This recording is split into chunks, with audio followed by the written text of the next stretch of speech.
What's up, fam? It's your boy Demuir here, purveyor of all sounds underground. Thanks for joining me on this YouTube Tuesday, where today we'll be discussing the topic of my thoughts on Reason as a DAW.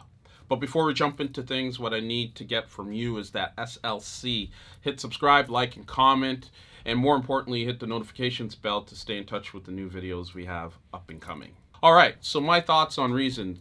Before I jump into each point here, I do want to share that I did use Reason. It was such a nice and welcome DAW for me when I decided to get back into the music industry and music making process, so be it.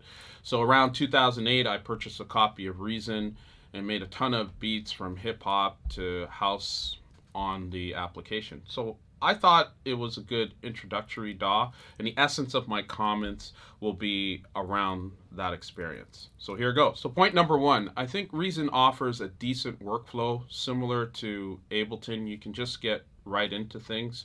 And I say that because things were just easy to follow. It involves what I call a chain or a stacking process. So you have a mixer, and then you attach a sampler to that, and then you find a sound in the sampler and then trigger that sound, and away you go. You could start looping and creating a sketch of beats from there. So a decent workflow in my opinion. Point number two, and this is a slight knock at the application, but the arrangement window. Although it's decent and similar to Cubase and Logic, it is limited in terms of its view. I know you can pop it out and do other different things today, but I still don't find the arrangement window very user-friendly to me. It's nice to sketch stuff, but in terms of creating a whole beat, it's just not my cup of tea.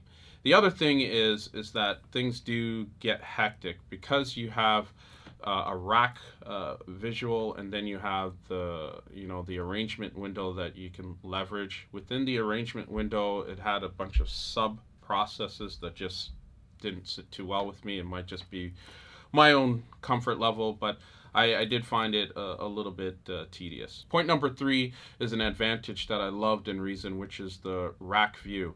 You can literally see each device or instrument, and you can also flip it around, which I thought it was cool to see the wires and how they patch. So if you're into like patch-based stuff or loving to see, instruments and devices in a sequence format, Reason is perfect for that. The only downside to this is that it can get out of hand. So if you got let's say like 15 sample instruments along with effects on top of that, you can imagine how elongated it would look as you scroll through that rack mount visual. But again, it looks nice, it's decent. You can actually see the knobs and automate each of those, and really just depends on your level of comfort with that view. Point number four, with Reason, there's an application called Recycle that allows you to slice and dice samples up.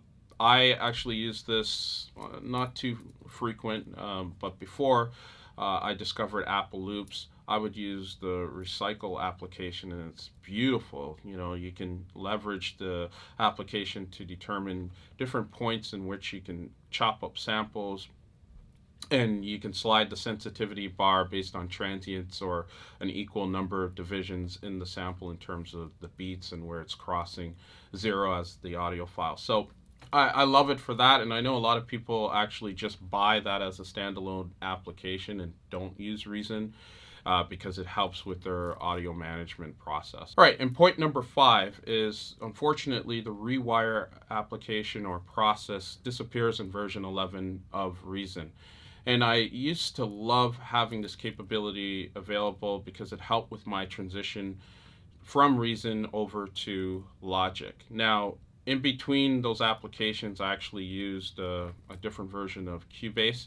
So with Rewire, I was able to have Reason sync up nicely with Cubase, and because Cubase looks so similar to Logic, I was able to get into the process of being able to have different tracks and mix them down. And with the Rewire application, instead of having to bounce each individual stem in Reason to an audio file and then import that into Cubase and or Logic to mix down, I was able to mix down real time.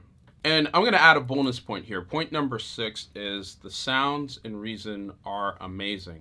from the sound library of the recycle loops that are available, and some of which I've actually heard used in many different tracks, to their proprietor-based synthesizers and the sounds that come from those.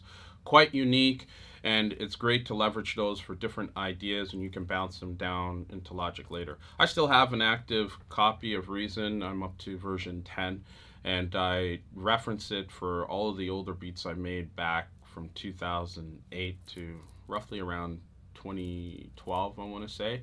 So tons of beats available there, and sometimes I go back to those sketches and finish them out in Logic today. So the sounds are boss. And there you have it. Those are my thoughts on Reason. I invite anyone to check it out if you have not decided on your DAW choice as of yet.